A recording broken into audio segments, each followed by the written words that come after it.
ദില്ലിയിൽ NDA യോഗവും പൂർത്തിയായി എന്നാണ് മനസ്സിലാകുന്നത്. ഏതായാലും നരേന്ദ്രമോദിയെ NDA നേതാവായി തെരഞ്ഞെടുക്കുന്നു. നരേന്ദ്രമോദിയുടെ അധ്യക്ഷതയിൽ, നരേന്ദ്രമോദിയുടെ നേതൃത്വത്തിൽ രാഷ്ട്രപതിയെ കണ്ട് സർക്കാർ രൂപീകരണത്തിനായി കാണും എന്നുള്ള വാർത്ത ദില്ലിയിൽ നിന്നും പുറത്തുവരുന്നു.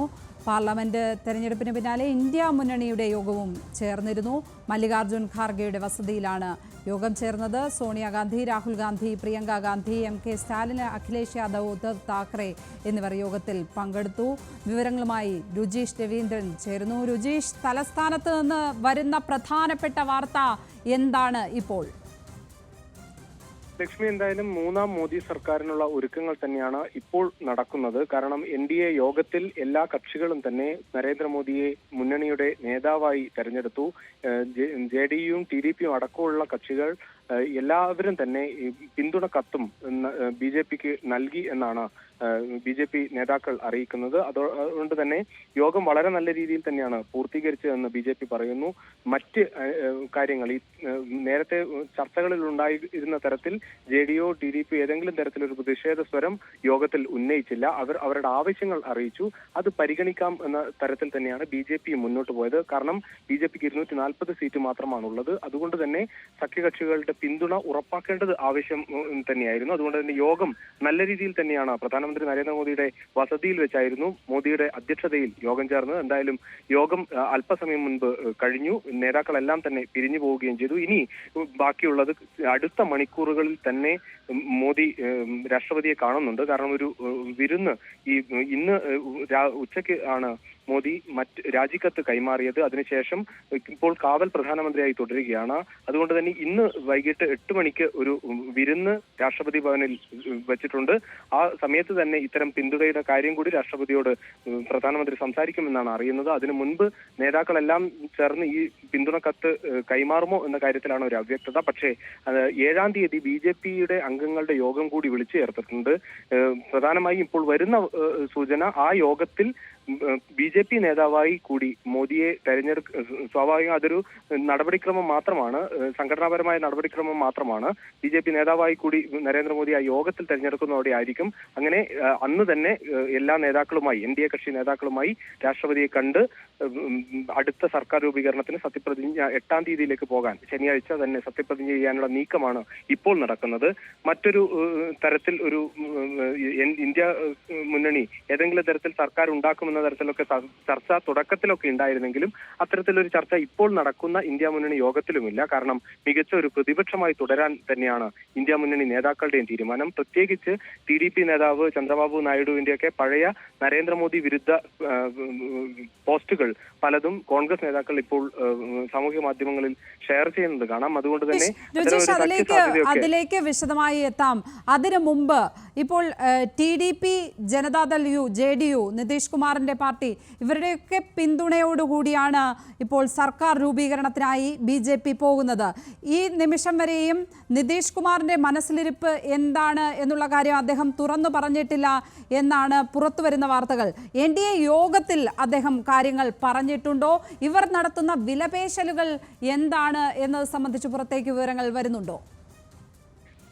ലക്ഷ്മി, സ്പീക്കർ സ്ഥാനം ഉൾപ്പെടെയുള്ള കാര്യങ്ങളാണ് നിതീഷ് കുമാർ NDA യോഗത്തിൽ ഉന്നയിച്ചത്.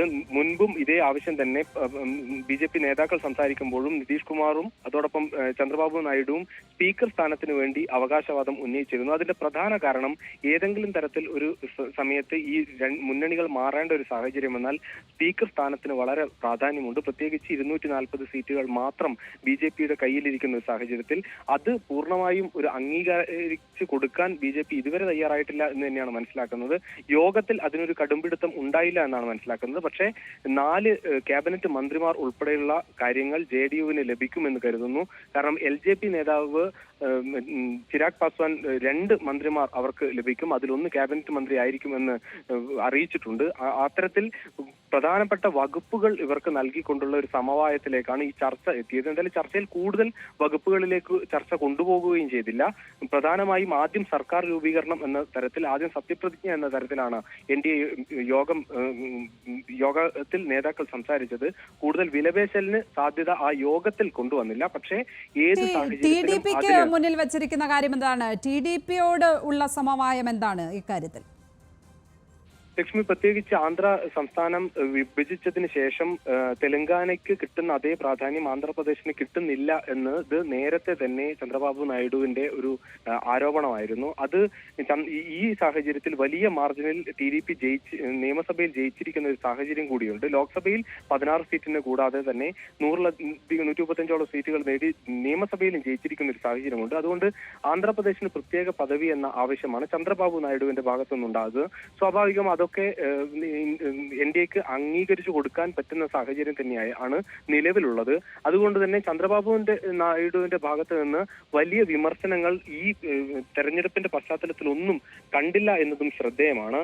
പ്രത്യേകിച്ച് ഈ സഖ്യ സർക്കാർ NDAയുടെ BJP സഖ്യത്തിന്റെ കാര്യം പറഞ്ഞുകൊണ്ട് തന്നെ സാമൂഹ്യ മാധ്യമങ്ങളിലൊക്കെ ഈ ചന്ദ്രബാബു നായിഡു പ്രതികരിക്കുന്നതും കാണാമായിരുന്നു. അതുകൊണ്ട് തന്നെ ചന്ദ്രബാബു നായിഡു ഉന്നയിക്കുന്ന കാര്യങ്ങൾ അംഗീകരിച്ചു കൊടുക്കുക തന്നെയായിരിക്കും ഇനി ഈ സർക്കാർ രൂപീകരണത്തോട് അടുക്കുമ്പോൾ BJP ചെയ്യാൻ പോകുന്നതെന്ന് തന്നെയാണ് കരുതുന്നത്.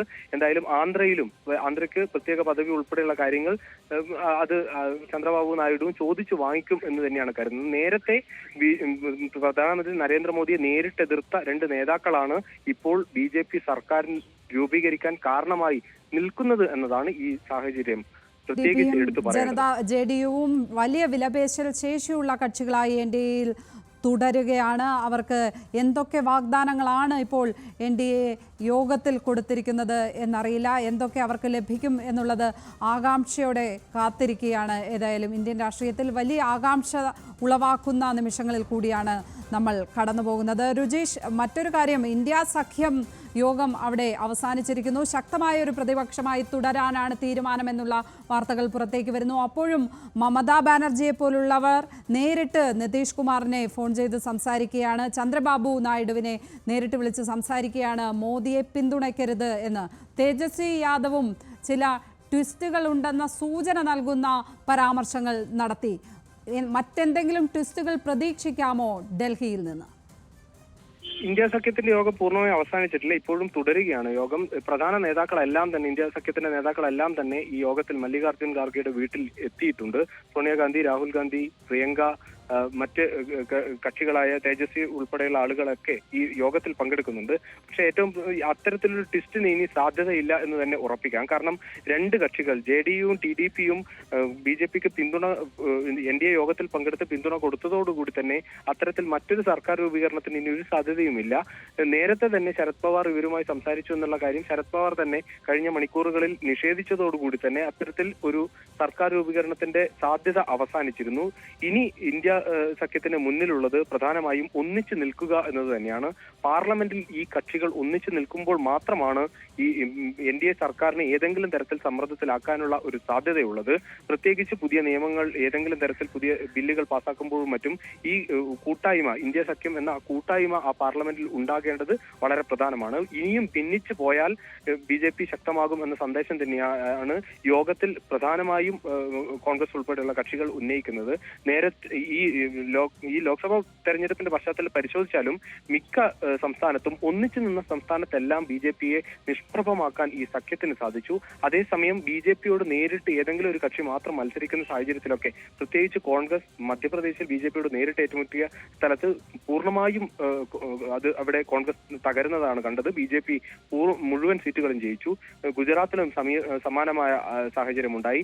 അങ്ങനെ നേരിട്ട് ഏറ്റുമുട്ടുന്നതിന് പകരം സഖ്യമായി തന്നെ ഇനി വരാനിരിക്കുന്ന നിയമസഭാ തെരഞ്ഞെടുപ്പിൽ കൂടി ഈ സഖ്യം തുടരേണ്ട ആവശ്യകതയാണ് യോഗത്തിൽ ഉയരുന്നത്. പ്രത്യേകിച്ച് പാർലമെന്റിനകത്ത് ഇനി നടക്കുന്ന കാര്യങ്ങളിൽ ഒരു സഖ്യമായി നിലനിൽക്കാനും ബില്ലുകൾ ഉൾപ്പെടെയുള്ള പല ബില്ലുകൾ വരുമ്പോഴും അതിന്റെ കൃത്യമായ നിരീക്ഷണം നടത്താനും പ്രതിഷേധിക്കേണ്ട സാഹചര്യത്തിൽ ഒന്നിച്ച് പ്രതിഷേധിക്കാനുമുള്ള ഒരു സാഹചര്യം ഒരുക്കുകയാണ് ഇനി ഇന്ത്യ മുന്നണിക്ക് മുന്നിലുള്ളത്. എന്തായാലും മറ്റൊരു സർക്കാർ രൂപീകരണം ഇനി എന്തായാലും മുന്നിലില്ല. കാരണം 2 കക്ഷികളും, പ്രധാനപ്പെട്ട 2 കക്ഷികളും BJPക്ക് തന്നെ പിന്തുണ പ്രഖ്യാപിച്ചതിനാൽ ഇനി അത്തരം മറ്റൊരു സർക്കാരിന് സാധ്യതയില്ല. പക്ഷേ മികച്ച ഒരു പ്രതിപക്ഷമായി തുടരാനുള്ള നീക്കമാണ് ഈ ഇന്ത്യ മുന്നണി യോഗത്തിൽ തീരുമാനം പല കക്ഷികളും ഉന്നയിക്കുന്നതാണ് മനസ്സിലാക്കുന്നത്.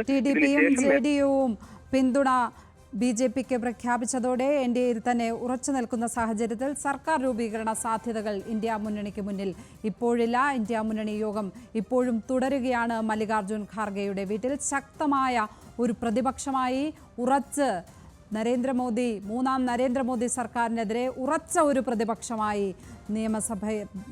പാർലമെന്റിൽ തുടരാനാണ് ഇന്ത്യ മുന്നണിയുടെ ഇപ്പോഴത്തെ തീരുമാനം.